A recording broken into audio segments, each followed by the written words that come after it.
Dahil sa kagustuhan ni Nardang iligtas ang mga nasa loob ng bangko ay hindi na nga siya nagdalawang isip na tulungan ang mga taong naroroon na siyang naging dahilan, kaya't nawalan siya ng malay dahil sa tama ng baril.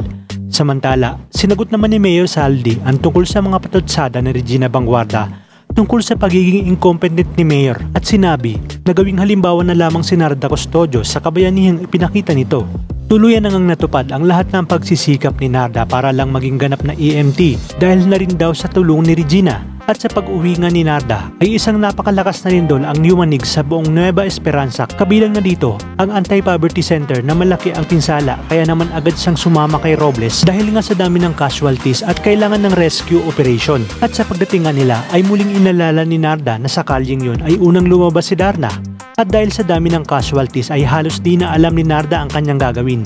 Hanggang sa makapunta nga siya sa isang bahagi ng gusali kung saan ay may nangangailangan ng tulong at hindi na nga siya nag-atubiling akyatin ang masukal na mga bato para lang mailigtas ang lalaki.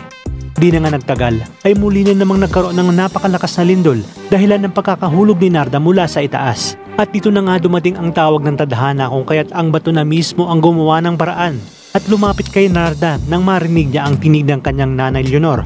Sinabi ni Leonor na may tiwala siya sa kakayahan ni Narda at kinakailangan magtiwala din siya sa kanyang sarili at mula nga sa mga bituin ay bumagsak mismo kay Narda ang puting bato. Sinabi ni Narda na kinakailangan niya itong gawin dahil ang pinakamalaking kasalanan umano ay kapag may kakayahan kang tumulong pero wala ka namang ginawa. Kaya mula sa pagiging Narda ay agad siyang nag-transform bilang si Darna at agad na tinulungan ang mga taong nasa panganib.